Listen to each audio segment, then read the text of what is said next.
What's up? I'm Tyler. And I'm Dakota. And this is the Bourbon and Business Podcast, where we interview successful businessmen and women to let you in on why success doesn't have a single formula to follow. We also have a little bourbon tasting along the way because why not? Why not? So guys, please enjoy this episode and let us know your thoughts at Bourbon and Business Podcast on Instagram.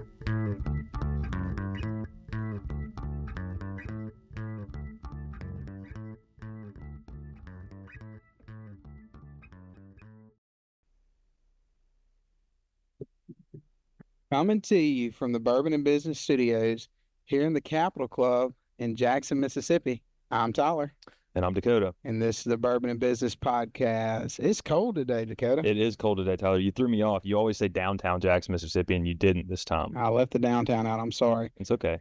I know everybody, you got to be specific where you're at. Yeah. So you don't want to leave anybody out. Well, what part of Jackson am I in? We're in the downtown, the cold part of Jackson. Gotcha. So it's like record cold here. We never get this cold. What is it, like? I think it was 15 this morning. Yep, it's pretty brutal. So brutal for somebody that grew up in Mississippi. Yeah, for sure. Well, what about this view we have here at the Capitol Club? Man, this is the best view in downtown Jackson, the downtown Jackson area. It's the Capitol Club in downtown Jackson. It is. And if you are not a member of the Capitol Club, you need to go online and get a membership. Check them out. And you want to introduce our guest to us? I do. Today we have special guest, Nikki Sanz, founder and CEO of Gigs. Nikki, welcome. Thank y'all. It is freezing in Nashville as well, so I'm just not going outside until March. Yeah, it's That's pretty my brutal. plan. So yeah. Well, Thanks for having me, you guys. Yeah, glad to have you. What are we sipping on today? Today we're sipping on Penelope. And we've had Penelope before. We've had their barrel strength. We've had their 4-grain, I think it is, the gold label. This is their blue label. It's the Architect. The Architect. Mm-hmm. So, I mean, it's pretty good. I like it. I don't think I like it as good as the, what did you say, the red label? Yeah. Is that the one we have? But I'm still have to give it a probably 8.9. Okay. So it's very smooth. That's a strong rating. Proof-wise, I'm going to go, it's probably a 98 proof. 104. 104. So not far off. Well, Nikki, I don't have bourbon, but I do have Jack Daniel's single barrel, Eric Church's single barrel whiskey. nice. There you go. Nice. That's what I'll be sipping on that. Well, good. You going to do it Fantastic. straight out the bottle or you got a cup there? I got a cup. Okay. Well, we'll let you give us a rating here at the end. Copy that. But Nikki, we appreciate you coming on. We like to always start this off, just kind of give our listeners your background, where you're from, and then how you got to the point of founding Gigs. Absolutely. Yeah. Thank you again for having me on and sharing the story. So I moved to Nashville about almost coming up on 8 years now with the sole intention to get on a tour. I worked my first concert when I was 20 years old in North Carolina. It was a Dolly Parton concert. And I was like, oh my God, how do I get on that bus? And how do I travel with this tour? That's what I want to do. So I moved to Nashville and started networking my ass off and just, you have to know someone to get on a tour. You have to know someone to work in live events. And so I just kept trying to know the right people. Started working for Live Nation as a production runner here in town, working at the Ryman, Bridgestone, Ascend, and then finally made enough connections within about 5 months to hop on tour with Eric Church. So that was 2018. Did a bunch of touring with him, hopped on to do some stuff with George Strait and just bopped around to a bunch of different artists. Then COVID hit, and I luckily was tour managing a cookbook author at the time. So we were doing a book tour virtually. I went back out on the road with Eric Church come 2021. We were one of the first tours to go back out when everyone was just devastated. And I realized I didn't really want to tour anymore. Going back out was a totally different experience. And so I got off the road. I started staffing tours, and that's when it really hit me that it's so hard to keep finding your next gig. Even if you get a 6-month gig or a year gig, you still have to keep finding your next gig. And then staffing is even harder because it's all word of mouth. And so I created the tech platform called Gigs, Giggs, that is the LinkedIn for this word of mouth niche industry of touring. And it's already expanded to broader live events for corporate events and just, events around town. We're in every state. We're in all 50 states. We're in Canada, Mexico. We are in Europe, Asia, Africa, Australia. Wow. We launched 9 months ago, and we already have over 20,000 people who have joined and 1,000 companies. So it's grown real quickly. And I think that's just an indicator that our industry really needed this. Yeah, Yeah, no doubt. that's a pretty amazing story. So was your background, did you have any background in tech, or you just said, hey, Hell no. so hey, I'm just going to I start still this? don't know what I'm doing Yeah. at all. No. I just had this idea, and I feel like whenever you get this like burning idea where you just cannot sleep, and you just keep thinking about, yes, this is needed, this is needed. I've just figured it out, and so many people I've talked to that are like, yeah, I have this idea for a business. I think I want to get my MBA first. I'm like, you're insane. Doing the business is getting your MBA. Yeah. I put all my money, all my savings and everything into this. And I knew like if this were to fail, like that I was getting my MBA regardless. But I was like, failing is not an option because I have no plan B. Yeah. There you go. Well, and I think to be successful in business, you do have to have that spirit that says, hey, I'm going to take a chance, that I have this dream, and I believe if I work hard enough, it's going to be successful. It's that mentality. And I think, to be successful in anything, if you have the belief that it's going to be successful and you're willing to put the work in, it will.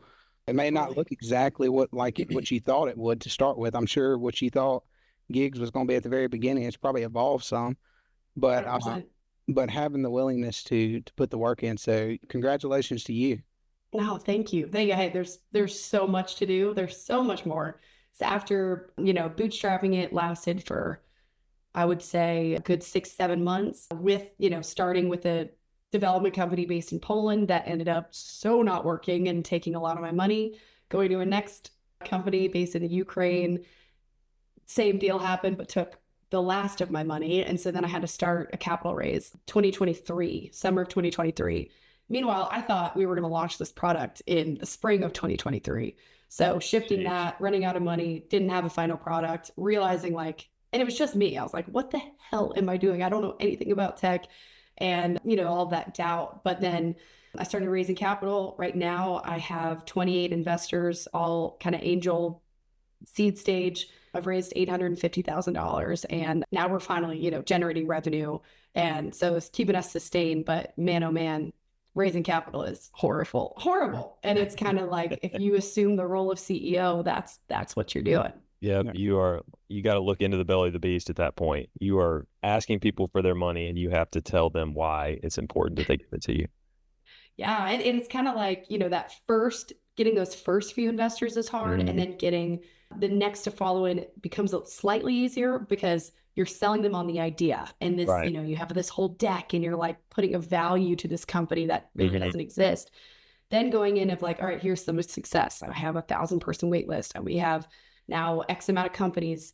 We have these people who have now finally paid. It starts getting slightly easier. Yeah. But then you start generating revenue. Then you're like, oh, now I have to perform. We say that we were going to make this in Q1. Now we have to do it. Right. Yeah. So the pressure is always there. And I think you do get stronger with every quarter, with every new challenge, but it only gets harder. I keep thinking, oh, it's going to be easier when I have a few employees to help take this workload off. Oh no, now I have employees that I got to care for and make sure they get paid. Yeah. Yeah. What's it like dealing with that pressure? What do you tell yourself when you wake up in the morning to get you through? I have this Aura ring and it tells me, you seem more stressed than average. And it's been like that for months. So this stress level is just like my average. I think I have a really strong faith and I really prioritize church and my Bible studies. I'm in a couple of them and that I know that any success that comes, any good things that are coming and even the challenges that are coming, I know that I'm protected and it's all happening for a reason. Launching the company a year after I wanted to launch it. Thank God for that, because at that point we had a CTO in place. We had the right tech help. At that point we had a financial backing. Any setbacks, for example, Launch Tennessee, state of Tennessee invested in gigs in 2023. They made a second investment in 2024. The one in 2024, though, they said, in order to get this money, you have to raise $75,000 to get this matching. And here I am being like, wait, but I could really use that right now. Can we get that now? And so I'm like, now I have to go through a whole month of getting more investors in to contribute to this 75. And it was hard. And I was I was so down about it because I knew how hard that month was going to be, leading all the sales, leading the company, and now having to find new investors. But I got not just 75, like we raised 300,000 more than that, which has helped us have just a way better runway coming into 2025. So again, like anything shitty that happens is for a reason. You have to just trust that like whatever plan he has for you is getting you there. And I think gym time in the morning really helps get my head straight. But this morning, for example, I got some wild emails, some bad, some exciting. And I think just setting my intentions of like, man, I get to do this. I don't want to do this today, but I wanted to do this. I wanted to have a sip with you guys, but like certain things I'm like, I don't want to do this, but changing that to like, I get to, this is so cool. I get to meet great new people. Yeah. That mindset's very important there. And that's fantastic answer for the question of how to deal with that pressure. Everybody can deal with pressure differently, but you have to kind of find what works for you, but having that faith back. How do y'all deal with it? Huh? How do y'all deal with pressure? Tyler's under way more pressure than I am as a business owner. So Tyler, you want to answer that question? Yeah, I mean, I think, I was actually about to pick that up and say, hey, this is really a good thing for our listeners to hear, and our founders and CEOs. And even if you're in business, everybody has pressure pushing on them, but having, something that's outside of work, whether it's your faith, whether it's your family, or a combination of the two, but you have to separate yourself from this. Your identity cannot be tied up, and your worth can't be tied up in your work and what you do, because, hey, business is a roller coaster. Bad things happen. COVID happens. We have crashes in the economy. And if your worth is tied up in that, then it's really going to devastate you, versus saying, hey, I get to go to work every day. I get to give it 100%. But at the end of the day, I go home and I'm a dad. I'm a husband. I've got, my faith. Those things have to be separated. And I think, that's a very wise word to our listeners, that, hey, your word is a very wise word. Well, hers, she started. Don't tie your self-worth up in what you were doing. Yeah, so, man, I couldn't have said that. I think that hit me. Oh, I'm sorry. That hit me a few times. Yeah. Especially last year, we had an employee who left because he just had, was trying to plan for a family. He just had a lot of life changes. But I did take it personally because I took it as his like belief in the company, which was in turn belief in me. If I'm the face of it, if I'm leading this, then like he doesn't believe in me that this is going to work out. But again, having to switch that to, I am not gigs. Although my face is all over this right now, I can't wait for the moment where our members are the face of it, where the technology and the companies are the face of it. But realizing that, like, and I'm sure Tyler, you experience this too, like, you're starting something up, it does have to be like so personal. You have to let people into the building of it and let people, I don't know, you have to attach your face to it for some reason, because people feel then a connection to it.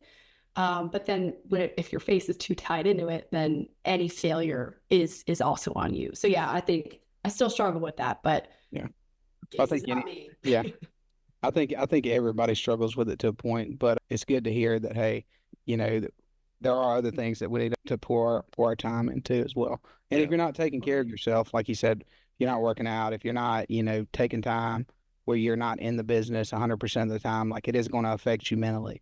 It is going to affect you physically, which it will in turn affect your work. So I think to every aspect of your life. You've definitely got to take care of yourself. One thing you touched on, though, at the very beginning, is you talked about networking. And tell our listeners how important was it early on, when all the networking you did, and then of course I'm sure now, now that you're raising capital, that how important was that to your success then, and how important is it now? And how awkward was it? Oh God. Yeah. I'm luckily an extrovert. I think it really helps that I get energy from other people. I enjoy meeting people. So at the beginning, when I had a mentor, he was the tour manager for Pink and Michael Bublé and a lot of people at a venue. He said, you just got to get to Nashville. You're not going to get any jobs unless you're in person and someone knows you and talks to you and sees your work ethic. So I moved here not knowing anyone. I lived in a house with strangers, but it was to get me here to start. And so I would like cold LinkedIn message people. I would cold call people. Instagram DMing is very big in our music industry.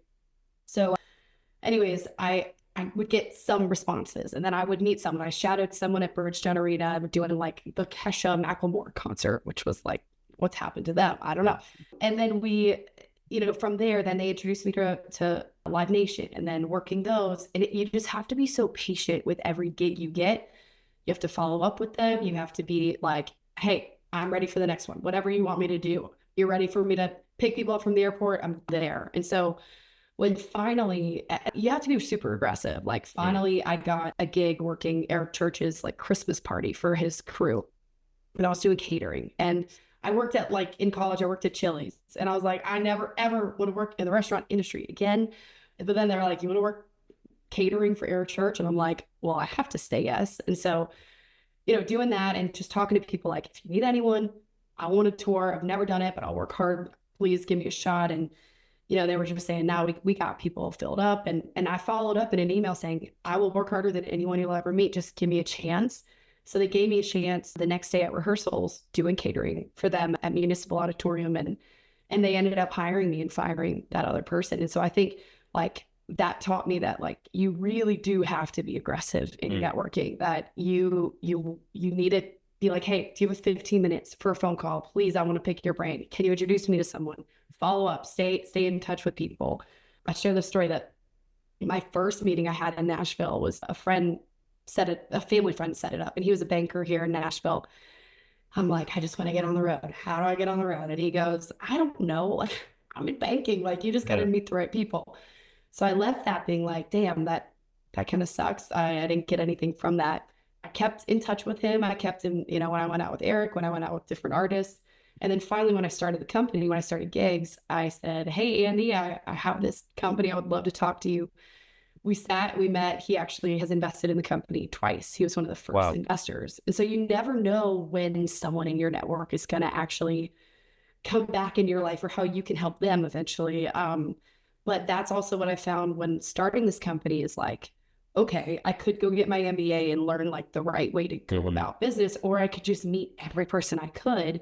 Met a lot of people I never want to talk to again. I met people that gave me terrible advice, but I met a lot of incredible mentors that I now have that they're the reason that I did this thing that worked with that, or, this meeting, I didn't get anything out of it, but I got that I needed to do this. And so for me, my education was just the networking component, and coming from an industry where networking is how you get jobs. Like that's everything. I think that's just life. It's so interesting how I love the caveat you made there about your MBA degree. And I could do it there. I could do it like real life experience, because I mean, I took entrepreneurship in college, and asked my teacher one day, I was like, do you honestly believe that everybody goes through a SWOT analysis before they start a company? And she was like, oh, absolutely not. And I was like, then why are we doing it? And she's like, because there has to be a curriculum for it. And I'm like, that doesn't help me at all, So it's just, it's so interesting how we can take things and just academically drain it of all practicality and just get it down to this fundamental nothing. And it's just like, here's a bunch of definitions and things and case studies you need to learn about.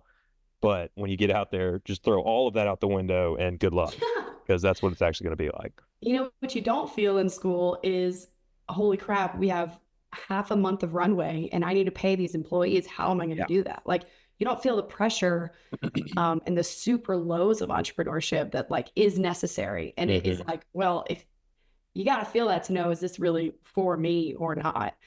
That's crazy. No doubt. Well, let's talk a little bit about gigs, and tell us a little bit about the experience real quick here. Like, what's it like for an artist? And then what's it like for someone like me, if I'm like, I want to work with an artist, but I don't know how to do that? Totally.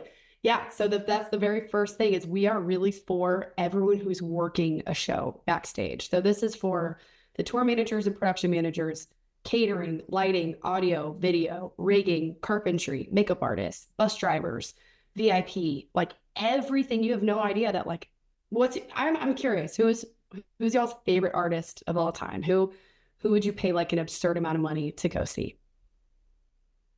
Probably Eric Church. Hey, all right. I'm a big Church fan. He's good. I'm a big George Strait fan, man. Yeah. The King. I've always. Hell yeah. Yeah, both. So, for example, on their church show, the tour, we had 100 people on tour with us. And then in every city we went to, there were hundreds of people working in that venue. If that was concessions, security, backstage, like there are people. I had 5 people every single day that I was managing. They're called production runners. And basically what they do is they go shop for bus stock. They fill up the bus with all the groceries that you need. If Eric needs anything, if they need a ride, whatever it is, like I'm managing those people that day in that city.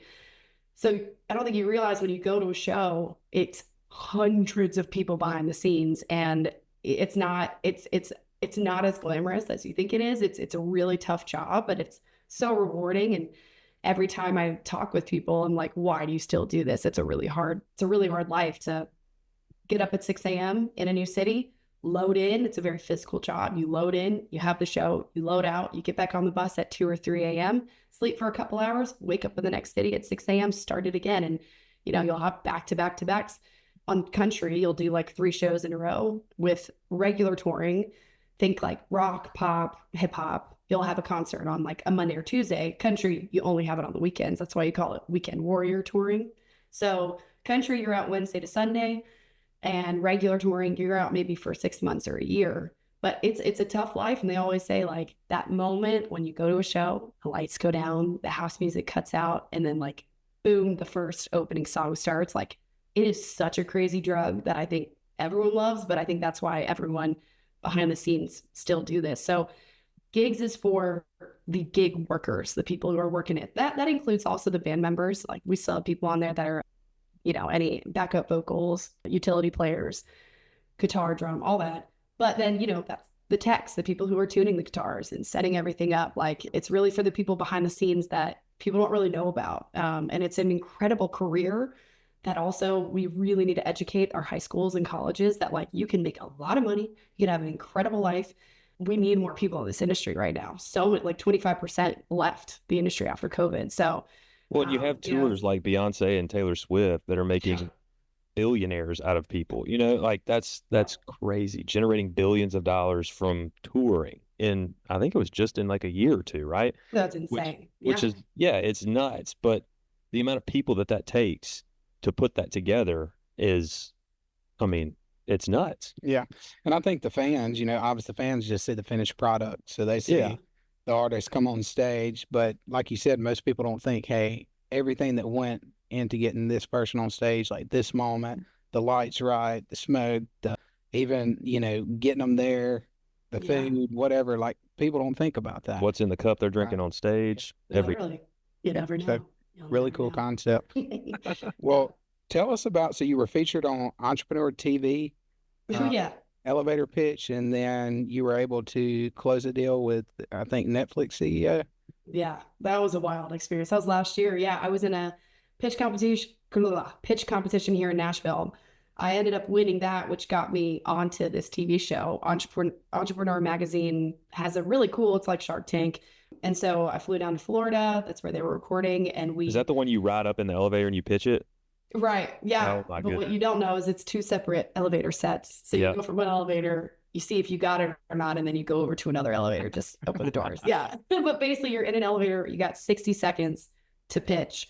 And then the 3 judges are, they deliberate, and if you get 2 out of 3 yeses, you're up the elevator and you come on out. And so I did my pitch. I got to come out and do my, it's like a 45-minute full pitch with them. And they have a bunch of questions, and you go through, and, they are just like, you're halfway through an answer and they're like, well, what about this? What about that? And you're like, oh yeah. And you're just trying to focus. But the coolest moment for me was Mark, who's the founder and first CEO of Netflix, who I was like, he gets it. He knows this world.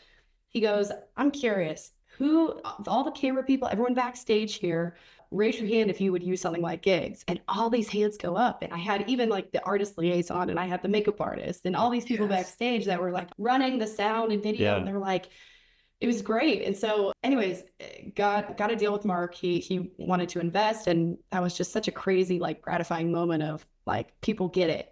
Best part though was coming off set and talking to all the crew members, everyone wearing black backstage, and they go, all their questions, they just don't get it. This is so needed. We finally need something like this. And it was like, yay. People were like, we're seeing your ads all over social media. I'm like, good, these are the people that we need. Like, no one knows that it had probably 30 to 40 people working just that show, just for that day. That's fantastic. And I've got a note here that we're going to talk about in a second, but having the actual people who are using your platform give you that validation, that affirmation on the set while the guy who's Crazy. best is asking the question, that had to have been an incredible feeling. I was like, thank you guys. Thank you for being raising your hand.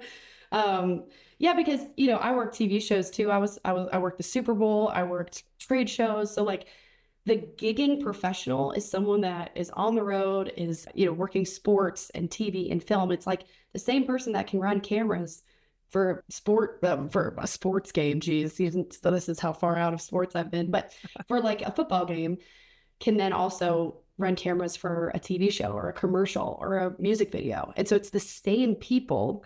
But like if I love Broadway. If I had gone on a Broadway show, a theater tour, I might have toured longer. I don't know. But like I didn't have any contacts in that world. So how would I have ever had a chance to like make it there? So this is the point of gigs, is to just help with equal opportunity. Like if I'm not hanging out at Red Door past midnight, like how do I know if I'm going to get on the right tour, if I'm going to get the right gig? But now I'm on gigs and I can showcase my experience, and like employers can finally see people that would really, really match that super well. The other thing too is if you're on a gig, like this is one of the only industries where you're living with people. You are working and living with them. If someone sucks, it's really hard to replace, because then you have to do it word of mouth. Like, hey, we're trying to get rid of Tom. Do you know of anyone? But you risk that person knowing what's going on with Tom. Yeah. So you risk Tom finding out. So now it's like you can post anonymously on gigs, like, hey, we need a new guitar tech. We got to get rid of Tom. And who is free in Boston? Because that's our next stop. We'll let go of Tom in Boston. We get someone right on the tour with us. Well, you touched on something that I think is really important in your story, and you did a great job, telling us your story and how you got to where you are. But I see two specific you were talking about, or I wrote down, chances. So you had the chance with the email where you got your first gig, and you said, hey, I'll work harder. And they gave you the chance. And then, of course, when you get with the Netflix CEO, you get on the elevator, you get your one shot. It's just a couple of seconds, and you took advantage of it. Capitalize. And I think it's so important for our listeners to hear and to understand, in life, why it is so important to be ready for those chances, because you get so few of them, to get to where you want to be at, that you have to be ready to take advantage of it. So no matter where you're at in your career, if you're just getting started or you've been grinding for 5 years, the chance is out there at some point. I firmly believe that if you're putting the work in, you're going to get the chance, but you got to be ready for it. So I also don't think you're ever ready for the chance. I think that if you keep waiting until you're ready for something, it's never, like, you just have to truly be, so you have to believe that you already are that person that you want to be. Like you have to just be so delusional to think, yes, I can do that. Of course, like setting the most insane goals for yourself, and you are so not ready for it, but you just take it. Yeah. Whatever chance you get, like you gotta run with it. Yeah. And it goes back to, like we talked about, the belief that you have, hey, that I can do this, I can be successful. And I think that those are all, the foundation of, becoming successful. Totally. With obviously the work that you got to put in with it too. No doubt. Well, as we're kind of rounding home here, Nikki, tell us a little bit about gigs expanding and what's it going to look like, if you can. Oh, yeah, totally.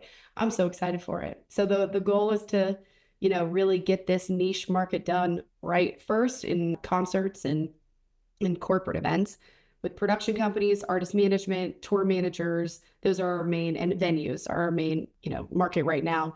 But we'll be clearly we've already accidentally expanded internationally. We're not trying to right now, but it's kind of insane how the word is spreading. So that will be the next one, is like really big international touring, which will really help hiring managers and tours to, if they have a Europe tour, they can hire over there. So they don't have to ship people. Who knows? A lot of savings with all of that.